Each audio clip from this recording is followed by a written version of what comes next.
Di Islam sendiri investasi itu memang boleh-boleh saja, bahkan dianjurkan, dan itu ada di dalam Al-Qur'an gitu ya. Tetapi yang tidak boleh kita lakukan adalah kita greedy.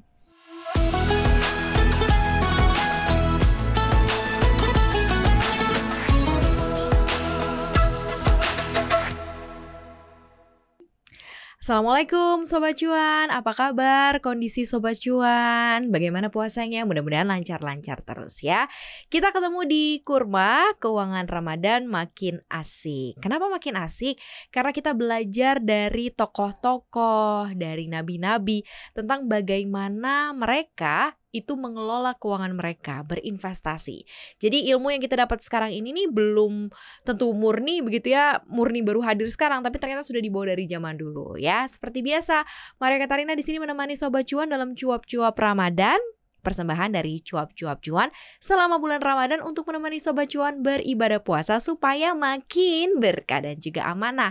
Nah, di Kurma hari ini ada financial expert CNBC Indonesia, Mas Ai Hidayah. Halo Mas. Halo, apa kabar nih Mbak Maria? Kita agak beda nih ya nih. topiknya, karena kita membahas tentang keuangan Ramadan biar makin asik. Nah, ini belajar dari nabi-nabi, dari Rasul tentang bagaimana ilmu keuangan ternyata sudah diterapkan dari zaman dulu ya. Betul. Dan hari ini tema kita menarik banget. Aku juga sambil belajar ya Sobat Cuan ya. Di sini kita mau belajar tentang bagaimana investasi ala Nabi Yusuf. Mungkin sekedar prolog kali ya Mas Ai, yang Mas Ai kenal dengan sosok ini nih seperti apa sih, sehingga banyak sekali pelajaran soal investasi, keuangan yang dibawa sama sosok yang satu ini, sama beliau ini. Jadi sosok Nabi Yusuf ini merupakan nabi yang diidentikan gitu ya, paling pintar, paling tampan, paling bijaksana, dan ahli keuangan. Bahkan Nabi Muhammad sendiri ya, nabinya yang kita kenal ya, nabinya para orang muslim itu sangat ngefans banget sama Nabi Yusuf gitu, karena memang dia itu kalau kata anak sekarang tuh idaman para mertua gitu kan. Dia udah tampan, pintar, ahli keuangan lagi kan. Nah, ini kan berarti kan suatu sosok yang mungkin sangat ideal lah gitu ya kalau di masa sekarang gitu. Dan seperti kita tahu, Nabi Yusuf ini memang diidentikan yang selama ini kita tahu mungkin tampannya aja ya, tapi ternyata dia juga ahli keuangan. Dan di dalam Al-Qur'an gitu ya, ada satu surat khusus yang memang menjelaskan riwayatnya Nabi Yusuf dalam mengelola keuangan gitu. Dan ini mungkin satu-satunya nabi yang dirangkum dalam satu surat khusus, yaitu di surat nomor 12 ya, surat 12 ya, surat Yusuf gitu ya. Itu terkait pengelolaan keuangan dan juga investasi ala Nabi Yusuf gitu. Jadi ini sangat spesial sekali nih Nabi Yusuf ini. Makanya mungkin kalau anak-anak zaman sekarang gitu ya, mau mulai investasi atau mulai mengelola keuangan, mungkin nggak ada salahnya nih, apalagi kalau yang mau masuk ke instrumen syariah ya, nggak ada salahnya meniru ala Nabi Yusuf atau tips yang dilakukan oleh Nabi Yusuf. Nanti kita bedah satu-satu nih ya. Tapi lumayan berat nih kalau nanti para orang tua yang punya anak perempuan tahu ya secara detail besok. Pokoknya kalau cewek mau cari penantu laki-laki yang harus kayak Nabi Yusuf, ganteng, terus kemudian jago ngatur duit ya kan, itu udah nilai plus banget. Nah, investasi Nabi Yusuf ini membuka mata tentang pentingnya mengatur keuangan Sobat Cuan untuk masa depan. Ternyata ini sudah diaplikasikan pada zaman Nabi terdahulu, dan salah satunya adalah Nabi Yusuf. Nah, ternyata kisahnya ini menarik ketika Nabi Yusuf diminta untuk menerjemahkan mimpi Raja Mesir ya. Bener gak sih Mas Ai? Pernah dengar gak sih, di mana dalam mimpinya sang raja melihat ada 7 ekor sapi betina gemuk dimakan sama 7 sapi betina kurus. Kemudian ada 7 bulir gandum hijau dimakan sama 7 bulir gandum kering. Nah, ini ternyata begitu diartikan seperti apa sih sehingga ini bisa dicoba diartikan ada persamaannya dengan keuangan gitu. Betul. Kayak gimana Mas Ai? Nah, ini suatu filosofi yang menurutku sangat menarik ya. Bahkan di zaman Nabi Yusuf ternyata udah ada gitu kan. Jadi filosofi itu adalah si raja ini dia harus mempersiapkan diri ketika nanti ada masanya dia akan mengalami masa panen yang sangat besar. Masa keuntungan yang sangat besar. Tapi ada juga suatu masa dia akan mengalami paceklik yang sangat besar. Makanya diidentikan di situ ada 7 sapi yang gemuk, besar, ya, sapi itu masa besar. panen. Ada juga 7 sapi yang kurus gitu kan, itu masa paceklik. Jadi mungkin kalau ditarik dari filosofi keuangan ataupun investasi, kita juga harus mempersiapkan diri nih Mbak Maria dalam menghadapi keuntungan tapi juga dalam menghadapi kerugian. Nah, itu filosofinya seperti itu. Nah, itu ternyata sudah dilakukan dan dipelajari bahkan diantisipasi oleh Nabi Yusuf di zaman Nabi ketika itu, yang mungkin zaman berapa ratus tahun sebelum Masehi gitu ya, dan sekarang masih sangat aplikatif untuk diterapkan. Jadi kalau kita mengelola keuangan, kita jangan hanya mempersiapkan keadaan terbaik aja, tapi juga persiapkan untuk keadaan yang terburuk, karena itu pasti akan dialami oleh semua orang, betapapun expertnya dia, betapapun jagonya dia dalam mengelola keuangan ataupun mengelola investasi gitu. Jadi nggak ada yang bisa melewati masa senang aja gitu, pasti akan ada masa-masa sulitnya juga gitu, Mbak Maria. Luar biasa. Itu kalau misal Sobat Cuan tahu ya, bahwa dari dulu aja udah ada antisipasi gitu ya, kemudian sudah memproyeksikan hal baik dan hal yang buruk, ini pasti semua akan berjalan dengan baik. Dan ternyata dari kisah tersebut nih bisa dipetik juga bahwa kehidupan tuh ada masa produktif dan masa tidak produktif. Bener ya Mas Ayah, sehingga masa produktif ya baiknya dimanfaatkan dengan maksimal untuk dapat mengatur di mana masa tidak produktif nanti akan muncul. Makanya kalau misalnya di dunia investasi secara keseluruhan tuh kita suka ada apa sih kayak mitos-mitos ya, entah mitos atau entah benar ya, kayak 10 tahun resesi yang kayak gitu-gitu nggak sih Mas Aik? Ya mungkin kalau diidentikan dengan masa yang sekarang kita kenal di pasar keuangan ya, ada siklus yang pasti akan terjadi gitu ya Mbak Maria. Mungkin siklusnya itu bisa 10 tahun akan ada resesi, lalu mungkin nanti dulu mungkin setiap 100 tahun ada pandemi gitu ya. Itu kan masa-masa yang menurut penelitian atau berdasarkan penelitian memang terjadi gitu kan. Bahkan kalau kita lihat sekarang ini, masa kayak untuk resesi atau krisis itu semakin pendek Mbak Maria, karena memang perkembangan teknologi, perkembangan mobilitas manusia, ya perkembangan instrumen-instrumen keuangan yang semakin kompleks dan masif, membuat siklus itu menjadi semakin cepat gitu. Kalau dulu mungkin bisa 100 tahun, sekarang mungkin bisa 50 tahun atau 20 tahun. Bahkan untuk resesi itu sekarang katanya udah per 5 tahun gitu kan. Lebih pendek pendek lagi, karena memang itu tadi ya, ada perkembangan zaman yang membuat siklus itu bertambah cepat gitu ya, walaupun mungkin sifatnya tidak pasti juga ya Mbak Maria, karena memang di keuangan pun atau di investasi pun tidak ada yang pasti gitu kan. Tergantung dari banyak hal lah, banyak aspek gitu kan, kondisi ekonomi, geopolitik, lalu industri keuangannya atau produk-produknya, atau mungkin manajemennya, isunya dan lain sebagainya. Jadi memang itu yang harus kita cermati gitu ya. Jadi memang ada siklus benar, tapi kita tetap tidak boleh takut, tapi waspada gitu ya. Nah ini kan salah satu ilmu keuangan yang dibawa oleh seorang Nabi Yusuf ya. Kalau kita masuk ke investasinya Mas Ai, sebenarnya bagaimana sih kaidah Islam melihat soal investasi ini? Kan kalau kita bicara mengenai investasi atau ya itu kan pasti kita berharapnya dapat keuntungan gitu kan. Ingin melipat gandakan cuan, ini bahasanya yang sering kita pakai. Nah sebenarnya bagaimana sih mungkin Islam melihat kaidah Islam melihat investasi ini? Nah, ini ada yang menarik ya. Ini aku bacakan di surat Yusuf ya, ayat 47, bunyinya gini kalau di bahasa Indonesianya ya. Hendaklah kalian bercocok tanam selama 7 tahun secara berkelanjutan, maka apa yang kalian panen tetap pada tangkainya kecuali sedikit untuk kalian makan. Jadi sebenarnya filosofinya adalah ketika kita berinvestasi, oke boleh, tapi panen sedikit-sedikit untuk kita makan, dan mungkin kalau dikonotasikan, kita tidak boleh greedy, tidak boleh serakah. Itu kan konotasi yang ambillah sedikit untuk kalian makan. Jadi jangan kalian serakah ngambil banyak, akhirnya malah jadi kejeblos gitu. Mungkin kalau masa sekarang gitu ya, malah jadi boncos lah gitu ya Mbak Maria. Jadi di Islam sendiri investasi itu memang boleh-boleh saja, bahkan dianjurkan, dan itu ada di dalam Al-Qur'an gitu ya. Tetapi yang tidak boleh kita lakukan adalah kita greedy. Gitu serakah gitu ya, udah untung dikit pengen lebih banyak lagi, lebih banyak lagi, tapi tanpa ada manajemen risiko yang baik gitu. Nah ini yang sama aja mungkin dianalogikan sebagai judi gitu ya Mbak Maria, yang mungkin dalam Islam itu haram. Jadi memang tetap kita harus ada analisanya, tetap ada manajemen risikonya, dan ya kita sesuaikan aja lah keuntungannya dengan kompetensi kita, permodalan kita gitu, jangan terlalu greedy lah gitu. Berarti kalau itu diterapkan dengan saat ini gitu ya, di kondisi saat ini ketika misalnya di portofolio gitu ya, atau di jenis investasi apapun tuh sebaiknya seperti apa? Kalau kita coba terapkan, artinya adalah kalau misalnya kayak sudah cukup keuntungan, lebih baik tarik dulu gitu ya, terus simpan dulu, nanti baru dipilih lagi investasi lain, atau baiknya seperti apa Mas kalau diterapkan nih di sekarang? Jadi sebenarnya kalau kita terapkan pada kehidupan kita sehari-hari saat ini gitu ya, kita harus punya pertama adalah tujuan investasinya dulu ya Mbak Maria. Dari situ nanti kita bisa patok kira-kira berapa sih keuntungan yang harus kita dapat gitu ya, atau kita targetkan lah gitu ya dalam investasi kita. Lalu berapa nih potensi risiko yang bisa kita toleransi atau tolerir gitu ya ketika terjadi penurunan investasi. Karena investasi itu kan tidak melulu soal keuntungan ya, pasti juga ada potensi kerugian juga gitu. Jadi yang pertama tujuan investasinya, kedua kita tetapkan batas-batas potensi keuntungan dan potensi resikonya.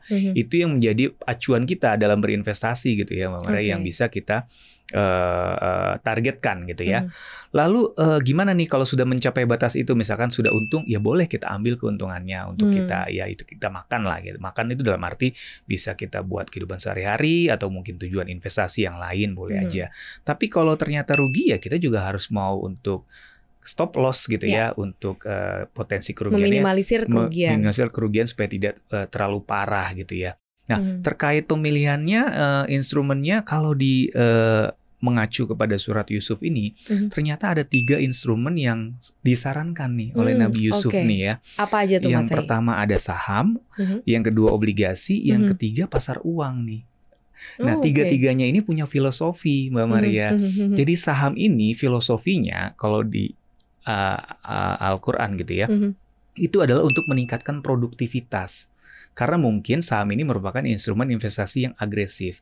Jadi mungkin kalau diibaratkan dengan mobil, saham ini adalah gasnya lah untuk ngegas gitu ya. betul. Obligasi ini adalah untuk mempertahankan istilahnya kestabilan gitu ya. Karena kan di saat inflasi tinggi, mungkin ya di saat keadaan krisis ekonomi, obligasi ini merupakan instrumen yang menarik. Karena dia nilai imbal hasilnya potensinya besar, tapi resikonya terjaga. Terjamin. Ada negara di situ. Betul. Gitu ya. Nah, ada satu lagi adalah pasar uang. Nah, identiknya dengan reksadana gitu ya Mbak Maria. Gunanya untuk apa? Nah, reksadana ini adalah gunanya untuk diversifikasi produk atau diversifikasi resiko juga Mbak Maria. Jadi kalau ternyata misalkan saham lagi nggak bagus, obligasi juga mungkin banyak yang default gitu. Karena kalau kita dengar-dengar sekarang kan banyak negara yang bangkrut, kolaps, bahkan ada bank-bank yang kolaps. Nah, apa nih alternatifnya? Pasar uang ini. Nah, itu identik dengan reksadana. Jadi kita bisa diversifikasi investasi kita melalui reksadana. Jadi masing-masing ini punya kegunaan gitu ya. Pertama, saham itu untuk produktivitas, untuk kita mengakumulasi kekayaan ya fungsinya. Tentu ada target-targetnya juga ya. Yang kedua, obligasi untuk menjaga kestabilan ketika terjadi ada resiko atau mungkin krisis gitu ya. Nah, ketiga, reksadana atau pasar uang ini adalah untuk diversifikasi supaya kita bisa tetap menjaga cash flow, terutama ya cash flow kita jangan sampai nanti berantakan ketika memang krisis itu terjadi. Jadi memang itu aplikasi yang bisa kita terapkan dari pemilihan investasinya, menetapkan target investasinya, dan kita lakukan aja berkesinambungan secara rutin. Nah, itu niscaya nanti akan hasilnya optimal gitu Mbak Maria. Ini menarik sekali sih, karena dari zaman dulu aja ternyata sudah bisa disimpulkan ada 3 investasi utama, saham, obligasi, dan pasar uang. Dan ketiganya ini bisa diinvestasikan melalui berbagai macam wadah ya, tadi disampaikan oleh Mas Ai. Nah, di dalam kisah Nabi Yusuf ini ternyata bukan hanya berpusat pada investasi, tapi juga tentang mendidik keluarga, mengatasi konflik masyarakat, dan juga menggapai kekayaan yang optimal. Nih seperti apa sih? Ternyata dia bukan hanya berpikir tentang keuntungan aja ya, tetapi apa yang bisa dibagikan juga nih agar mungkin keluarga juga bisa punya pemahaman yang sama. Ini kan penting ya, karena kita investasi mungkin kita bingung-bingung sendiri cuan juga rasanya pengennya cuan sendiri gitu ya, kayak nggak mau share. Ini gimana sih Mas Ai? Kalau Mas Ai kalau kita bisa simpulkan, mungkin dalam mengelola keuangan atau investasi gitu ya, itu sebenarnya bisa kita aplikasikan juga dalam mengelola keluarga mungkin gitu. Karena ada, kalau dari menurut apa yang dikatakan oleh Nabi Yusuf di sini, ada 3 fase nih yang harus kita jalani. Yang pertama adalah fase pertumbuhan.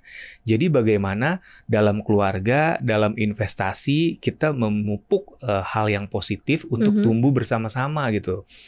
Dari sisi keuangan atau investasi, kita pilih produk yang bagus supaya nanti keuntungannya berkelipatan gitu ya, secara berkesinambungan. Dalam berkeluarga juga mungkin seperti itu, Mbak Maria. Jadi kan namanya kita bertemu antara satu individu dengan individu lain, pasti kan ada perbedaan-perbedaan. Nah, bagaimana perbedaan itu jadi satu dan kita pupuk untuk menjadi semakin kuat, rumah tangganya semakin, istilahnya kalau di Islam sakinah, mawadah, warahmah ya. Betul. Jadi yang memang diridhoi dan juga istilahnya langgeng lah gitu ya. Nah, setelah itu kita bisa bertumbuh, gimana caranya kita proteksi nih? Karena namanya investasi, namanya keluarga, itu ada, kalau bahasa anak sekarang, ada serangan-serangan dari luar gitu kan. Investasi itu kan ada serangan dari krisis ekonomi misalkan dari luar. Ada juga dari potensi, kalau dari internalnya mungkin manajemen emitennya atau aset manajemennya jelek gitu atau mungkin ada aspek-aspek lain ya, baik dari internal maupun eksternal. Jadi ada serangan, makanya kita harus bangun proteksi gitu kan. Di keluarga juga gitu Mbak Maria. Ya mungkin semua orang tahu lah. Proteksinya ya dari hal-hal yang tidak ini juga ya, dari asuransi untuk proteksi kesehatan gitu ya, dari dana pensiun untuk proteksi hari tua misalkan gitu ya, lalu mungkin juga proteksi untuk waris misalkan asuransi jiwa gitu kan. Itu juga merupakan satu yang harus kita punya gitu kan dalam berkeluarga, dan juga mungkin proteksi-proteksi dari hal-hal lain gitu ya, godaan-godaan kayak latte faktor juga ngopi setiap hari itu kan juga serangan-serangan yang sifatnya kecil tapi bisa merusak kalau terlalu sering kita lakukan gitu Mbak Maria. Mungkin kita nggak sadar, mungkin Mbak Maria nih kalau nggak ngopi di salah satu brand tertentu gitu kan, kayaknya pusing gitu. Waduh, padahal harganya 50.000 gitu kan ya, sehari loh. Kalau sebulan kan berarti berapa, 1,5 juta. Lumayan loh ya. Gitu kan. Ntar belum lagi kalau nongkrong-nongkrong sama teman. Jadi itu proteksi-proteksi yang harus kita lakukan. Nah, yang terakhir yang harus kita lakukan adalah distribusi. Jadi dalam mengelola keuangan dan berinvestasi, jangan semua keuntungannya kita makan sendiri, Mbak Maria. Kalau di Islam itu kan kita ya harus keluarin zakatnya, sedekah deh ke orang lain, supaya keuntungan kita makin gede. Kita percaya di Islam itu kalau kita sering berbagi, kita malah bukan tambah miskin, tapi tambah kaya loh. Iya, karena dengan berbagi itu kita nggak akan pernah tahu akan ada rezeki-rezeki lain yang datang ke arah kita gitu. Begitu pula mungkin di keluarga ya, kita nggak usah pelit. Kita banyak hartanya nih ya, kaya raya, tapi udah kita kekepin sendiri gitu. Ya jangan juga lah. Karena kan kalau di Islam itu kan sebagian harta kita ada milik orang lain. Dan itu harus kita sedekahkan. Jadi memang prinsip dalam mengelola keluarga dan mengelola keuangan dalam Islam ini, filosofinya udah ada dari zaman dulu, dan filosofinya sangat aplikatif sampai sekarang, dan juga inline gitu ya antara mengelola keuangan dan mengelola keluarga gitu Mbak Maria. Dan kalau itu bisa bersinambungan mah bener-bener nikmat ya rasanya, ya bisa menjalani atau mengelola keuangan plus juga mencerdaskan keluarga, memproteksi keluarga. Dan kenapa kok kalau kita ngasih ke orang kemudian kita jadi bertambah, karena setiap sedekah yang kita berikan selalu ada doa-doa. Betul. Dan nggak ada yang lebih kuat lagi ya selain kekuatan doa ya, yang bisa gitu, membuat kamu juga akhirnya bisa lebih luar biasa. Nah, sebenarnya kalau dari kaidah Islam sendiri ini mungkin dari Nabi Yusuf, karena kita belajar dari beliau, seperti apa sih sebenarnya investasi dan penghasilan bulanan ini, mungkin persentasenya gitu yang mungkin bisa diterapkan. Kalau di financial planner kan selalu ada nih investasi mungkin dari 10-20% dari penghasilan gitu ya. Nah, ini apakah cukup implikatif dengan apa yang memang diajarkan Nabi Yusuf atau seperti apa nih Mas Ai? Iya, jadi kalau dari sisi Islam dalam hal ini mungkin Nabi Yusuf ya, dalam berinvestasi itu kita pertama tadi ya, prinsipnya tidak boleh greedy gitu kan. Kita harus tahu batasan-batasan gitu ya, untuk kita ambil keuntungannya maupun kita stop loss resikonya, itu yang pertama. Yang kedua, terkait porsinya itu tadi ya. Jadi kita itu disarankan kalau untuk menetapkan batas istilahnya keuntungan yang kita tetapkan gitu ya, atau resiko yang kita tetapkan itu, kita acuannya adalah makan kita aja gitu ya. Misalkan karena dalam sebulan berapa biayanya atau dalam setahun berapa gitu ya. Jadi ambillah sedikit untuk makan kalian gitu kan, sisakan untuk yang lain, misalnya sedekah kah atau untuk dana pensiun kah, hari tua gitu. Jadi itu menjadi patokan kita, acuan kita gitu sebenarnya, standar itu. Nah, lalu untuk pokoknya gimana? Nah, pokoknya ini kalau bisa adalah dana atau uang yang memang kita hasilkan secara rutin gitu ya. Tapi nilainya nggak lebih besar dari makan kita secara bulanan misalkan gitu. Asumsinya kalau di perencanaan keuangan kan kita budget untuk operasional atau dalam hal ini makan dan lain-lain itu kan mungkin 50% dari penghasilan ya. Ya paling nggak setengahnya dari itu udah bagus gitu ya. Kalaupun berat ya mungkin 5% minimal Mbak dari penghasilan kita. Bisa kita alokasikan untuk investasi gitu. Itu sih sebenarnya walaupun di dalam Al-Quran nggak ada istilahnya exact angka pastinya, berapa persen iya nggak gitu ada ya. sih. Tapi paling nggak dari analogi-analogi itu bisa kita terjemahkan gitu ya. Jangan lebih besar dari biaya operasional kita bulanan untuk nilai investasi, karena mungkin ada tujuan baiknya juga ya Mbak Maria, karena kalau misalkan kita keluarin untuk operasional makan dan lain-lain 50% lagi kita investasi, yang lain posnya nggak ada dong gitu. Jadi harus kita bagi juga gitu. Itu mungkin analoginya seperti itu ya. Kalau dimakanya mungkin diterjemahkan juga sama para perencana keuangan, ya maksimal 20% deh udah oke gitu kan. Kalaupun masih berat ya 5%. Tapi prinsipnya adalah jangan menggunakan uang yang kita gunakan untuk operasional sehari-hari gitu ya. Jadi emang uang yang lebih yang bisa kita sisihkan untuk tabungan di hari atau di masa sulit. Makanya tadi kan ada cerita Nabi Yusuf tadi. Gitu ya. Jadi ketika panen kita harus sisihkan nih Mbak Maria. Mungkin panen ini dianalogikan sebagai ketika lagi gajian gitu. Benar. Kita lagi gajian sisihkan sedikit, jangan kita makan semua untuk menghadapi masa paceklik. Mungkin filosofinya seperti itu Mbak Maria. Bisa juga diartikan dengan dana berjaga-jaga kayak dana darurat gitu ya, bisa masuk ke dalam situ juga ya. Betul, Mas Maria. Karena ya. sebelum investasi kan harus ada proteksi juga nih terhadap penghasilan kita, yaitu melalui dana darurat. Sebenarnya bagus banget dan banyak banget yang kita bisa perdalam gitu ya, apalagi kisahnya juga sangat menginspirasi dan harusnya sih bulan Ramadan ini bisa awal yang baik buat investasi ya, yang selama ini belum berhasil investasi kayaknya udah bisa ya mulai sekarang ya, mulai di bulan Ramadan. Betul, harusnya ya, karena kan ya itu namanya bulan Ramadan itu kan bulan dimana kita istilahnya mencari berkah yang lebih besar gitu kan. Berkah itu kan tidak hanya dalam sisi pahala ya, tapi juga mungkin dari sisi keuangan juga gitu ya, dari sisi mungkin keluarga juga gitu ya. Yang penting bagaimana kita memulainya dan menerapkannya dengan baik gitu ya Mbak Maria. Dan kalau menurutku sih ya, jadi intinya adalah di bulan baik ini ya kita harus melakukan sesuatu yang baik gitu kan, dan harus kita mulai gitu, jangan sampai ditunda-tunda lagi. Itu mungkin analogi yang tepat untuk kita mulai untuk investasi gitu kan. Apalagi kalau mau di bulan Ramadan biasanya kan kita menahan hawa nafsu, otomatis kan pengeluaran harus kita tahan nih. Benar. Ya kita alokasikan aja sebagian yang tadinya harus pengeluaran ke pos investasi gitu kan. Berarti memang timing yang tepat banget nih Mbak Maria. Timingnya tepat, abis dengar kurma Sobat Cuan bisa langsung baca-baca di cnbcindonesia.com ya. Dan banyak ulasan juga yang udah kita angkat kok di Cuap-Cuap Cuan di YouTube channel kita. Jadi mungkin bisa mulai dari situ, belajar dan lihat yang mana yang cocok ya. Apa sih saham, apa sih obligasi, apa sih pasar uang.